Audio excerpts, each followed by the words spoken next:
Hey guys, welcome back to my channel. Today I'm out here testing out this awesome new NX series controller.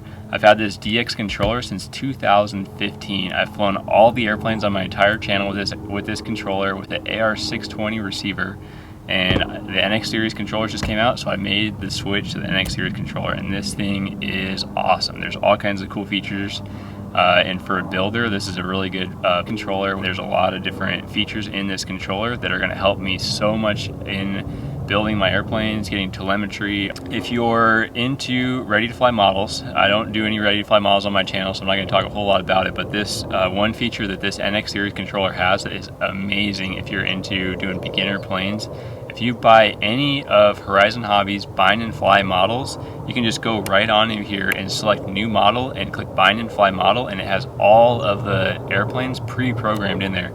So normally when you get an airplane for the first time, you open it up and there's a manual, figure out how to put all the settings and everything in the controller. It can take a little bit of time, especially if you're new at it and you're not familiar with all the settings. This thing, you just go through, select bind and fly model, bam, you're all ready to go. You can take it right out of the RC field and fly your bind and fly model. If you guys are familiar with my channel, you guys know I love building airplanes, and everything I build is custom, so I am going to talk more about why this controller will work for our 3D printed airplanes. So first of all, one of the biggest things I made the change for is needing a bigger controller.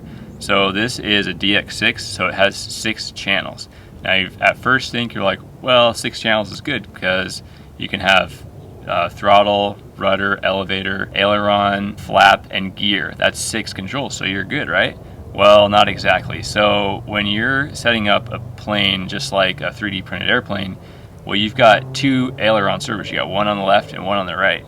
Now an aileron servo you can hook up in a Y harness, and then there you're still going 6 channel because you still have aileron as 1 channel.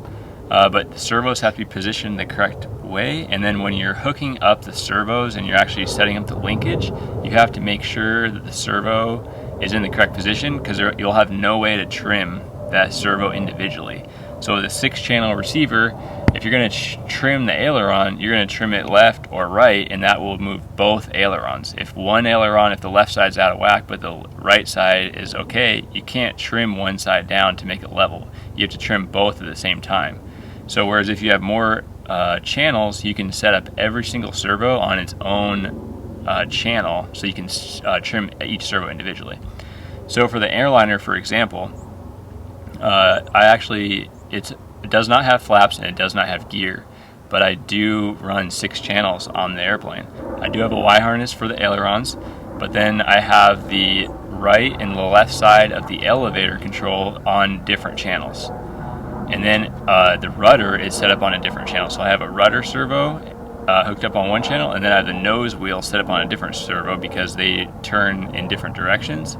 And then also I can set up the nose wheel to turn at a higher percentage. So I have the rudder maybe at like 70% turn, and then I have the nose wheel set at about 120%, so it can turn really, really far and make a nice sharp turn. So I'm using all 6 channels when it comes to the airliner.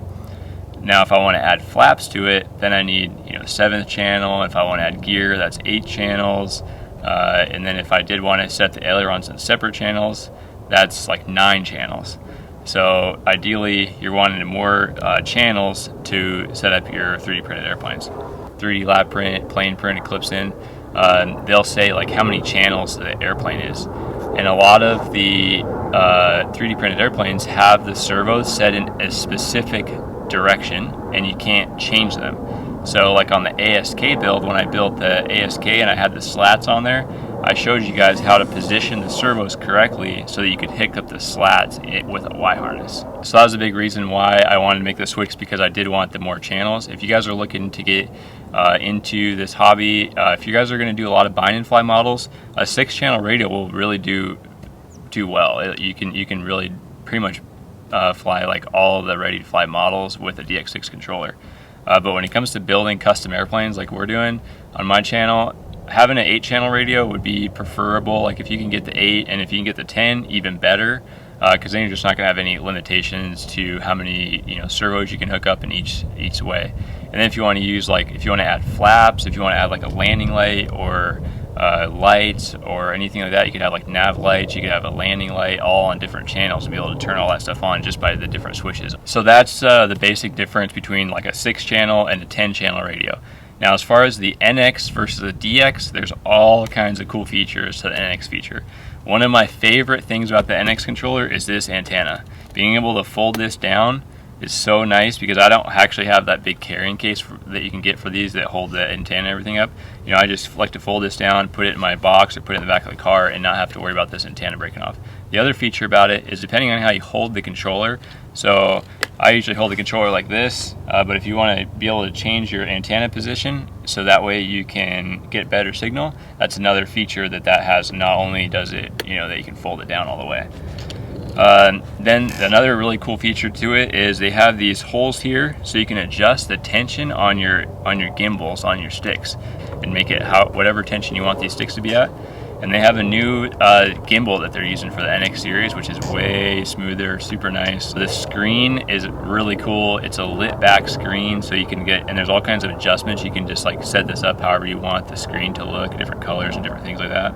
It actually has a built-in battery pack, so that way we can just go ahead and plug it right in. There's a like a magnetic charging cable that you can just like magnetize to the back of here, and it charges up really nicely. So it's super easy just to, and before you're gonna go out and fly the next day, just throw the charger on there, charge it up, make sure it's fully charged. And then there's a couple other ports here. Also these attachment points here that you can attach like your antennas for like your goggles and stuff for flying FPV. And then another awesome thing about the NX series is they have Wi-Fi. So the Wi-Fi is an awesome feature that you can just plug, you can just sync right up to your Wi-Fi at home, and then you can do auto updates. So when you want to update the older version, you have to use an SD card and upload it and do a whole process to get it uploaded. This, you just click update on it after it's connected to Wi-Fi, and it connects it really easily. The other nice thing about that is if you are doing the bind and fly airplanes and Horizon Hobby just released a brand new airplane and you want the latest airplane, you just go on your Wi-Fi, update it, bam, you got the newest airplane that Horizon Hobby just came out with, because you just uploaded it off of Wi-Fi. So that makes it really, really easy, really fast.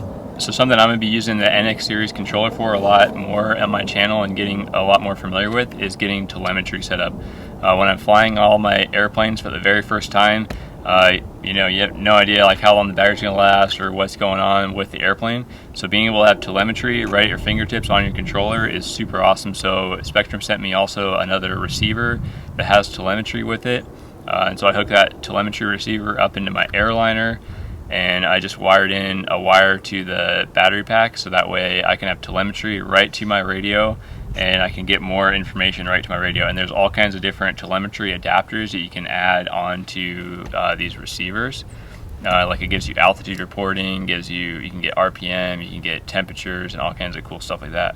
So being able to use that function with the Spektrum controllers, with the new receivers that they're coming out with, is a huge plus for me as a builder, so that way I can get more data on my controller. So those are the reasons of why I switched to the NX series controller. I definitely recommend it, and if you guys are getting into this hobby and you guys are been watching my channel and you guys are seeing me 3D print airplanes, you guys want to build your own 3D printed airplanes, you guys will need a controller.